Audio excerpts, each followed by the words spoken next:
सबसे पहली बात तो ये है, अल्लाह का शुक्र है कि माशाअल्लाह यहाँ जैसा 10 साल पहले मैं आकर यहाँ लोगों को बेदार करके गया था, अभी तक लोग बेदार है। जज्बा लोगों का है तक के बुजुर्गों का जज्बा भी बेदार है।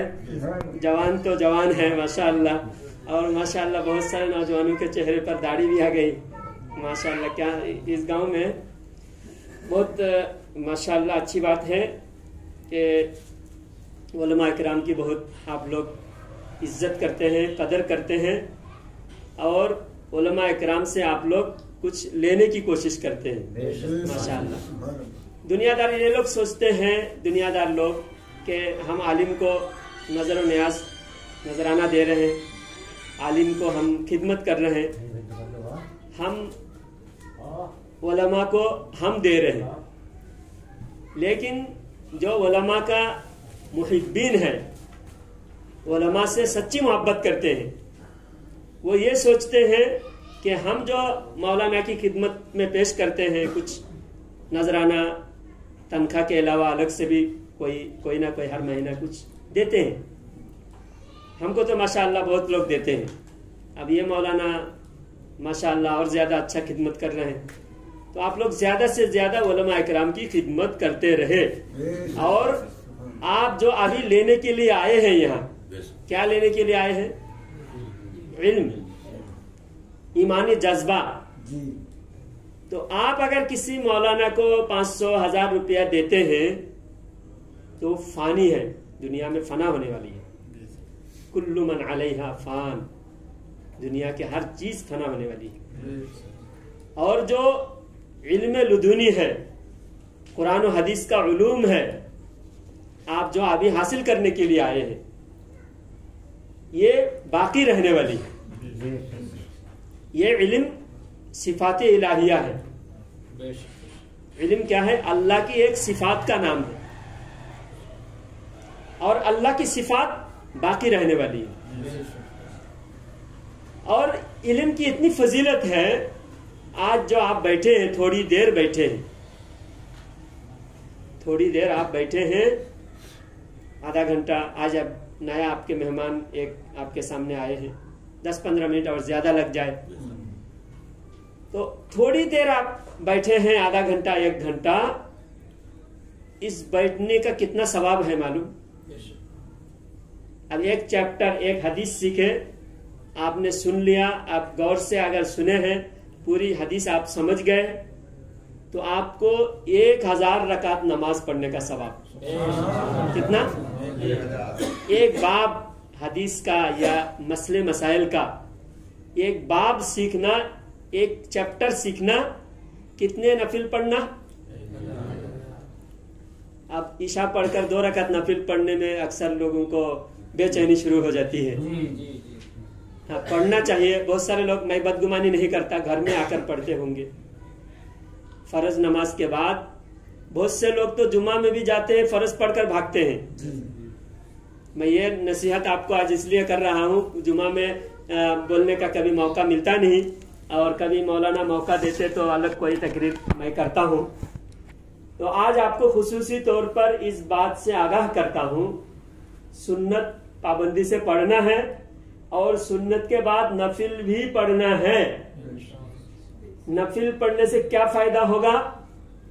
हदीस पाक में है, अव्वलु मा युहासबु बिहिल अब्दु यौमल क़ियामति सलात। क़यामत के दिन जो जिस अमल का सबसे पहले हिसाब लिया जाएगा वो है नमाज। सबसे पहले किस अमल का हिसाब लिया जाएगा? नमाज। तो नमाज में फर्ज नमाज का हिसाब होगा। अगर फर्ज नमाज में कमी आई तो डंडे पड़ेंगे। क्या पड़ेंगे? डंडे पड़ेंगे। तब उस डंडे, फरिश्तों के डंडे खाने से पहले क्या है, हम अगर फर्ज में, क्या इबादत का हक तो नबी के अलावा कोई अदा नहीं कर सकता। इबादत का हक हम कोई अदा नहीं कर सकते। इसीलिए नमाज के आखिर में जो हम दुआ पढ़ते हैं, दुआ मासूरा में पढ़ते हैं, अल्लाहुम्मा इन्नी ज़लमतु नफ्सी जुल्मन कसीरा। आय अल्लाह, मैंने अपने नफ्स पर बहुत बड़ा जुल्म किया। अब तुम नमाज पढ़ के क्या जुल्म की है? नमाज पढ़ना तो अच्छा काम है, तो नमाज के बाद ये दुआ क्यों पढ़ा रहा है? ये दुआ इसलिए पढ़ रहे हो, इसलिए हम पढ़ रहे हैं कि हम नमाज का हक अदा नहीं कर सके। नमाज में कितने भी हम हक अदा करने की कोशिश करें, हम आजिज बंदे हैं, हम गुनहगार हैं, हम कोई मासूम नहीं। सिर्फ मासूम नबियों का ये उनका रुतबा है कि वो कामिल मुकम्मल आबिद है अल्लाह का। इसीलिए अल्लाह ताला ने उनका नाम शान से पुकारा, सुबहानल्लज़ी अस्रा बिअब्दिही, कि अपने खास बंदे को अल्लाह ने मेराज कराया है। तो वो हक नबी अदा कर सके, हम अदा नहीं कर सके। इसलिए हम अल्लाह ताला से आजिजी के तौर पर हम दुआए मासूरा पढ़ रहे हैं। तो हम जब दुआए मासूरा पढ़कर हम अल्लाह से आजिजी कर रहे, परवरदिगार हक अदा नहीं कर सके, तो हशर के मैदान में फर्ज नमाज का अल्लाह ताला ने अगर पाई पाई हिसाब ले लिया तो हम बच नहीं पाएंगे। इसलिए सिर्फ फर्ज पर इख्तिफा न करें, फर्ज के बाद अगर नफिल भी पढ़े, सुन्नत भी पढ़ेंगे, नफिल भी पढ़ेंगे, तो अल्लाह मेहरबान, अल्लाह गफूरुर रहीम, रहमान है, सत्तार है।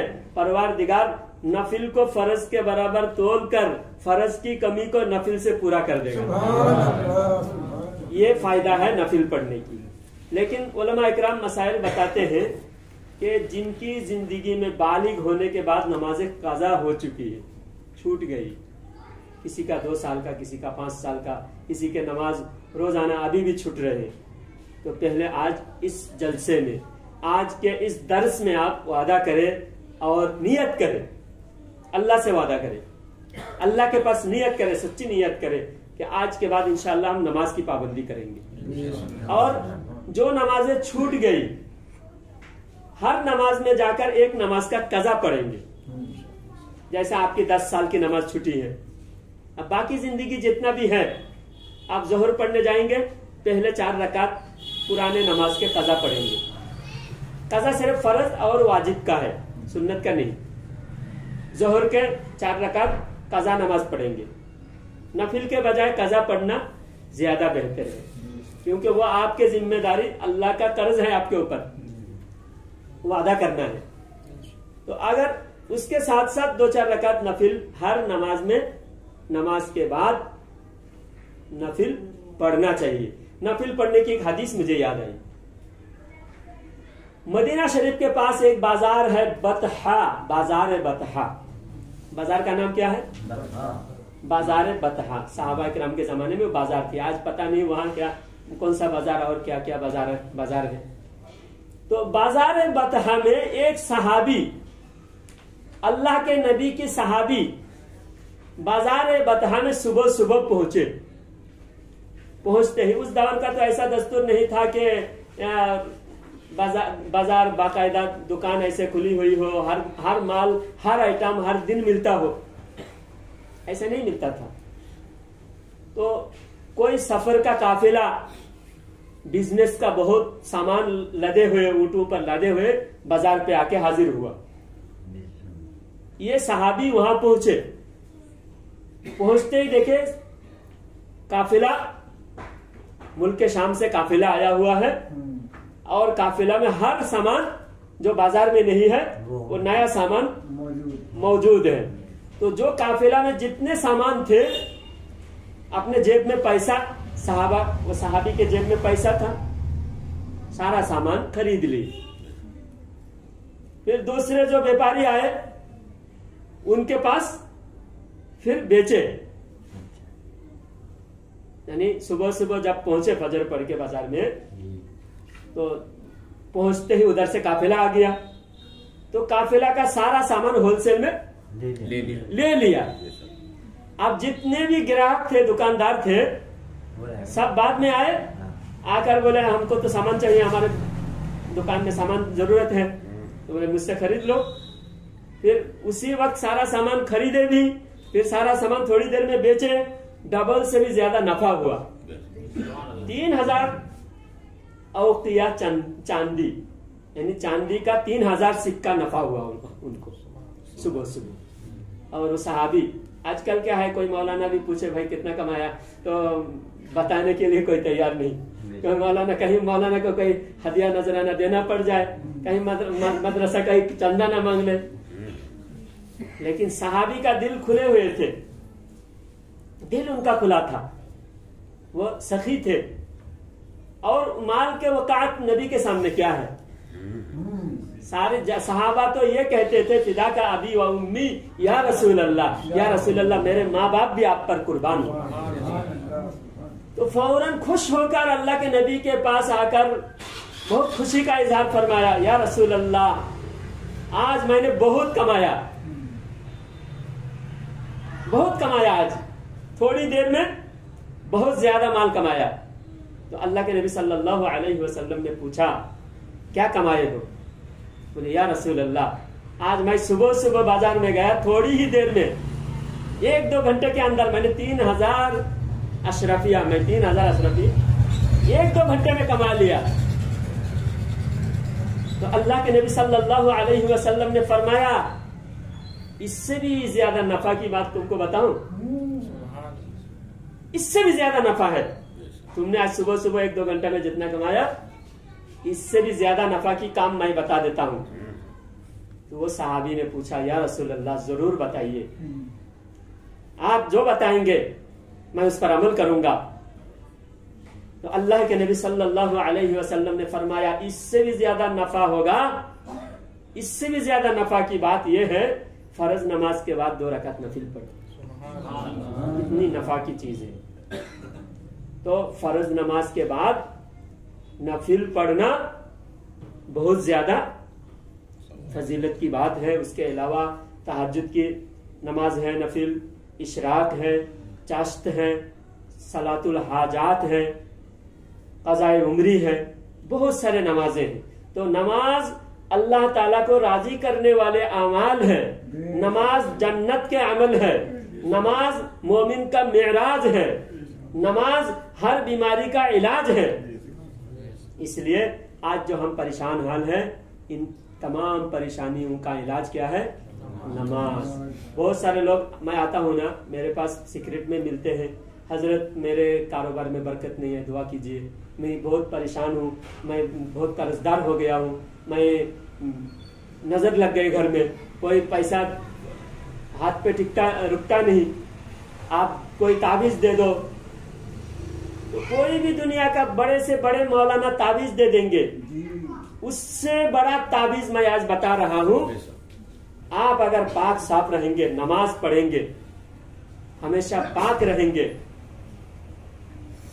तो सब सारे ताबीजों से बढ़कर आपके जुबान में अल्लाह ताला इसी तासीर देगा, आपके चेहरे में अल्लाह ताला इतना नूर अता फरमाएगा, सारे दुनिया के लोग आपकी दिल से मोहब्बत करेंगे। अल्लाह ताला दिल में मोहब्बत पैदा कर देगा दुनिया वालों के दिल में, और आपके हर कारोबार में अल्लाह ताला बरकत अता फरमाएगा। और अगर आप नमाज नहीं पढ़ते, आप अगर नमाज में सुस्ती करते हैं, नमाज की पाबंदी नहीं करते, सारे ताबीज़े गले में लटका लो, कोई फायदा नहीं होने वाला है। इसलिए हम किसी को ताबीज देने से पहले भी हम बता देते भाई नमाज की पाबंदी करोगे तभी मेरा ताबीज काम करेगा। इसलिए आप सभी हजरात नमाज की पाबंदी करें। सबसे पहले मौलाना साहब ने जो हदीस पढ़ी मौलाना साहब, मन अहब्बा लिल्लाह वमन अबग़ज़ा लिल्लाह वमन अअता लिल्लाह वमन मनअ लिल्लाह फ़क़द इस्तकमलल ईमान। जो अल्लाह के लिए मोहब्बत करे, अल्लाह के लिए दुश्मनी करे, और अल्लाह के लिए दे, और अल्लाह के लिए देने से रुक जाए, मना कर दे, इनकार कर दे, मैं नहीं देता, जो अल्लाह के लिए कर दे, फ़क़द इस्तकमलल ईमान, उसने ईमान को कामिल कर दिया। अपना ईमान, कामिल ईमान का सनद अल्लाह के हबीब रहमतुल लिल आलमीन सल्लल्लाहु अलैहि वसल्लम अता फरमा रहे हैं। इसके लिए जो अल्लाह के लिए मोहब्बत करे, तो अल्लाह के लिए अल्लाह वालों से मोहब्बत करना, यानी जो अल्लाह वाले हैं, जिनसे अल्लाह का ताल्लुक है, जो अल्लाह के मुहिब्बीन हैं, उनसे मोहब्बत करना। और जो अल्लाह का दुश्मन है, अभी एक साहब से बात हुई 2-4 दिन पहले, वो बोल रहे हैं मेरा एक दोस्त है गैर मुस्लिम, तो उससे जरा आप थोड़ा उनका इलाज कर दीजिए, कुछ परेशानी है, उनको कुछ ताबीज दे दीजिए, उनको बुलाता हूं।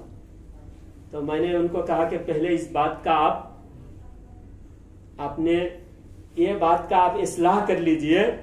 आप कह रहे हैं किसी गैर मुस्लिम दोस्त ना कहे, अपनी जान पहचान का कह सकते हैं, क्योंकि दोस्त जो मुस्लिम ना हो वो मोमिन का दोस्त नहीं हो सकता। मोमिन का दोस्त मोमिन ही हो सकता है। सूरह तौबा में अल्लाह ताला फरमाता है अल मुमिनूना वल मुमिनातु बादुहुम औलियाउ बाद। मोमिन एक दूसरे का दोस्त है, मोमिन एक दूसरे का दोस्त है। और दूसरी जगह सूरह मायदा में अल्लाह ताला ने फरमाया ऐ ईमान वालों, तुम अल्लाह के दुश्मन को दोस्त मत बनाओ, तुम यहूद नसारा को दोस्त मत बनाओ। फिर अल्लाह ताला ने दूसरी जगह फरमाया या अय्युहल्लज़ीना आमनू ला तत्तखिज़ू अदुव्वी व अदुव्वकुम औलिया। तुम अपने दुश्मन को और अल्लाह के दुश्मन को दोस्त मत बनाओ।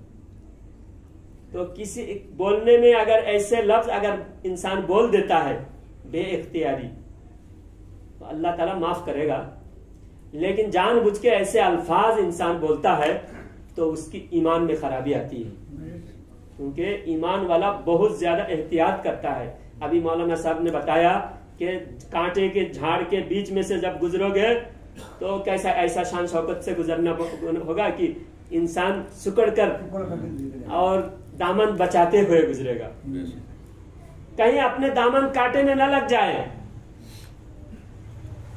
बात यह है, हदीस पाक में है, अल्लाह के रसूल सल्लल्लाहु अलैहि वसल्लम ने फरमाया कि बाज इंसान नेकियां करते रहता है, नेकियां करते करते करते करते एकदम जन्नत के दरवाजे के करीब पहुंच जाता है, फिर उसकी बदनसीबी गालिब आ जाती है, तकदीर गालिब आ जाता है और एक ऐसा कलमा जुबान से बोल देता है, फिर वहां से फिसलते हुए जन्नत से हटते हुए तो जहन्नम में गिर जाता है, जहन्नम में पहुंच जाता है। वो जन्नत के करीब होकर फिर वापस रिवर्स यू टर्न लेके फिर जहन्नम की तरफ चला जाता है।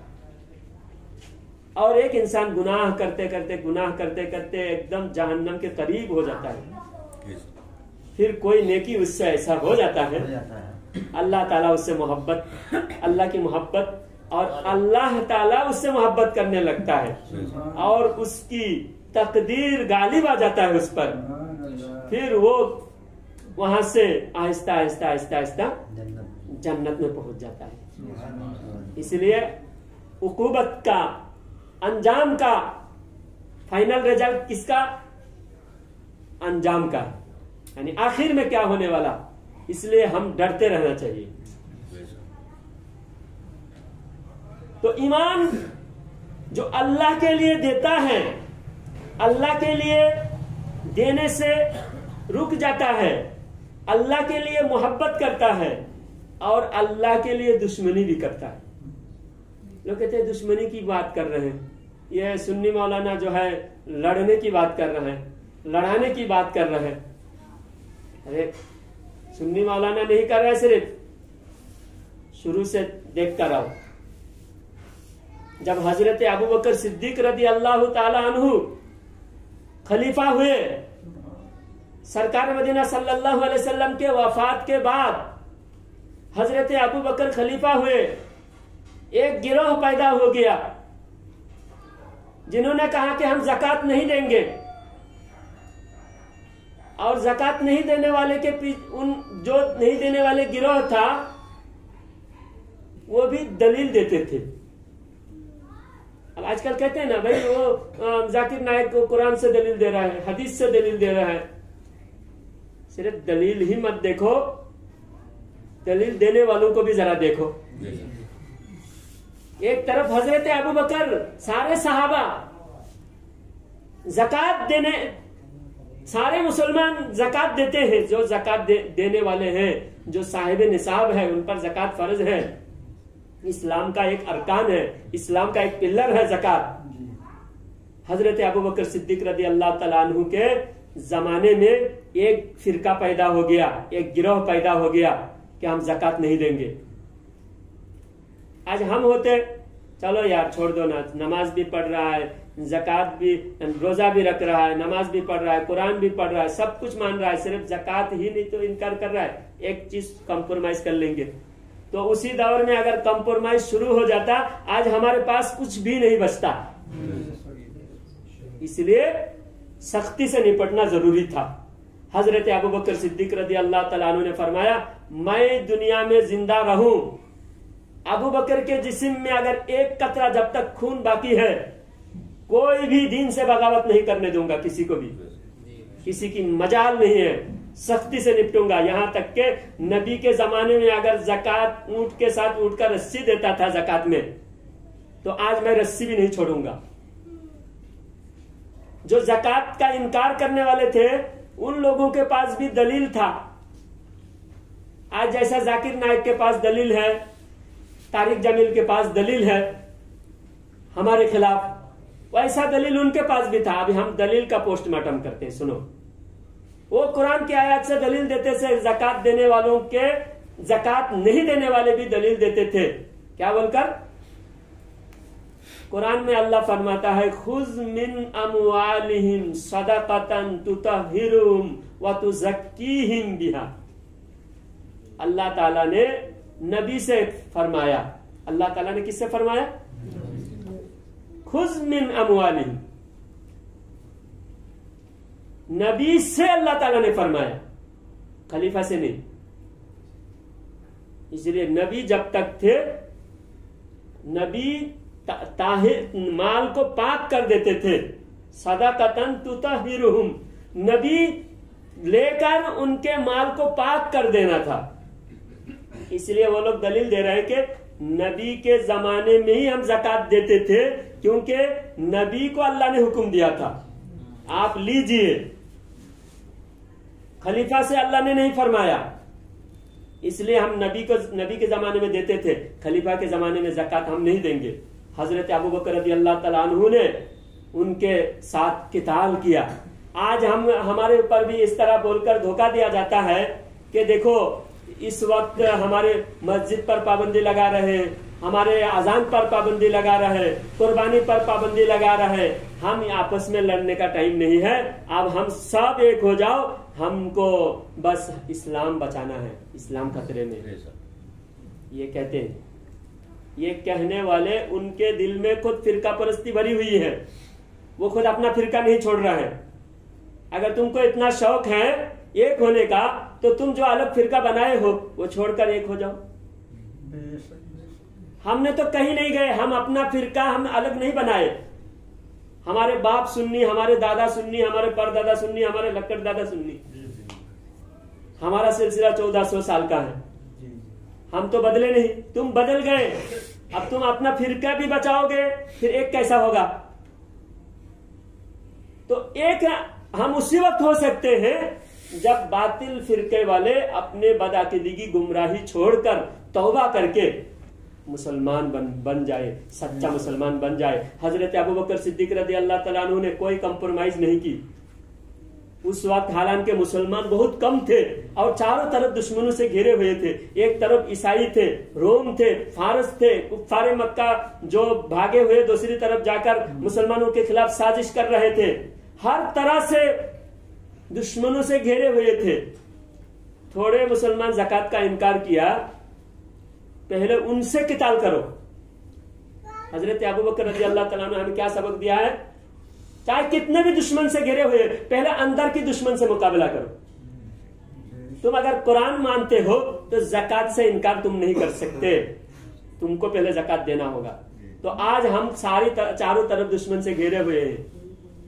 हजरत अबू बकर ने जो तालीम दिया, हमको वही तालीम पर अमल करना है।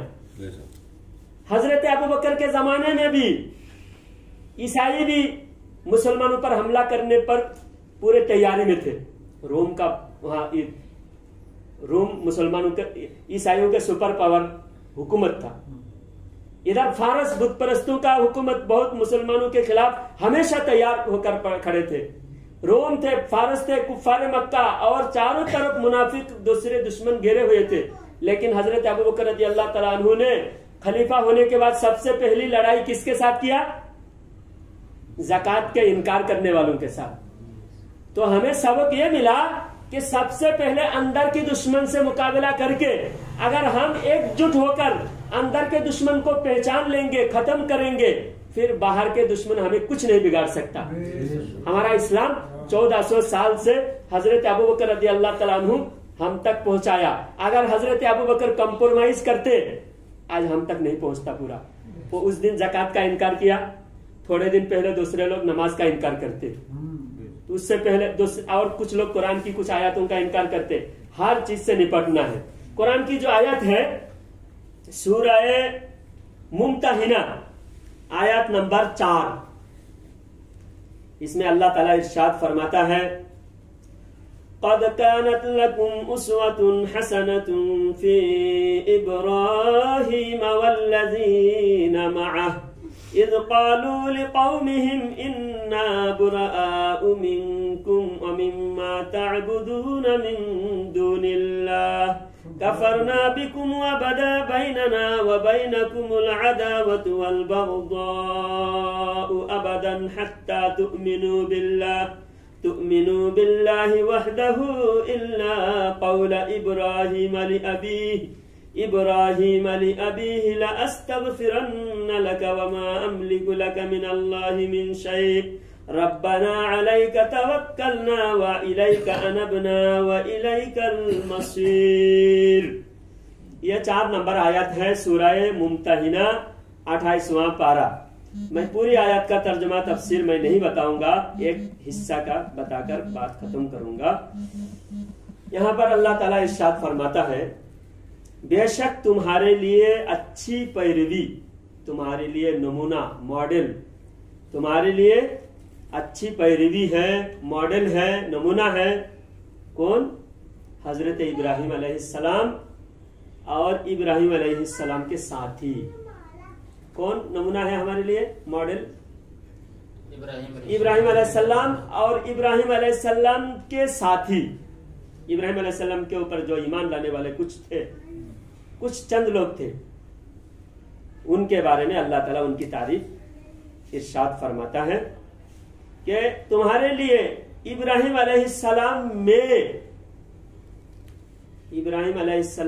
में तुम्हारे लिए नसीहत है, तुम्हारे लिए सबक है, तुम्हारे लिए उस्वा हसना है, तुम्हारे लिए मॉडल है। क्या है? हजरत इब्राहिम अलैहिस्सलाम और उनके चाहने वालों, उनके मानने वाले ईमान वालों में तुम्हारे लिए क्या है? नसीहत है। किस बात पर? इस बात पर, इज़ क़ालू लिक़ौमिहिम इन्ना बुराअउ मिनकुम व मिम्मा तअबुदून मिन दूनिल्लाह, कि हम तुमसे बेजार हैं। उन्होंने, इब्राहिम अलैहिस्सलाम ने बुत परस्तों से कहा, अपने रिश्तेदारों से, अपने इलाके के, अपने सारे उस दौर के सामने वालों से इब्राहिम अलैहिस्सलाम ने क्या कहा कि हम तुमसे बेजार हैं। इस बात पर इब्राहिम अलैहिस्सलाम को तुम मॉडल बना लो।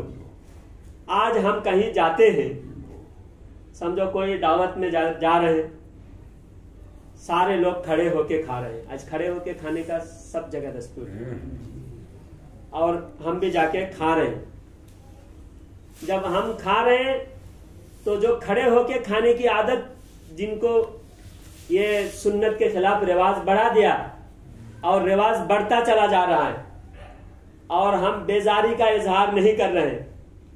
हम अगर कह देंगे तो क्या हो जाए, नाराज हो जाएगा, और हम जाएंगे नहीं तो भी नाराज हो जाएगा।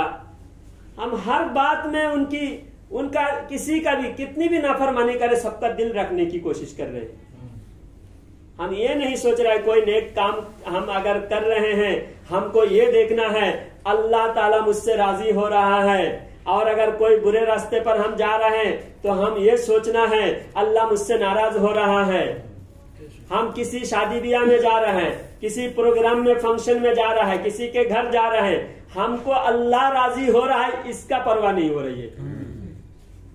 अल-हुब्बु बिल्लाह, अल्लाह की मोहब्बत में करना कोई काम, वो कामिल ईमान। अगर तुमने कहीं जाकर तुमने ये सोचा कि अगर ये शरीयत की बात मैंने बताया तो ये नाराज हो जाएगा, और बताएगा तो कौन राजी कौन होगा? अल्लाह राजी होगा। एक तरफ अल्लाह राजी हो रहा है, दूसरा नाराज हो रहा है, तो किसको राजी करना किसको नाराज करना बताओ? दुनिया वाले कोई भी नाराज हो जाए मुझे किसी की परवाह नहीं है। इब्राहिम अलैहिस्सलाम का ये सबक है। हजरत इब्राहिम अलैहिस्सलाम ने सारी दुनिया उस वक्त सब खिलाफ, पूरे बस्ती खिलाफ, नमरूद की हुकूमत खिलाफ, तने तनहा इब्राहिम अलैहिस्सलाम डंके के चोट पे कह रहे हम तुमसे बेजार हैं,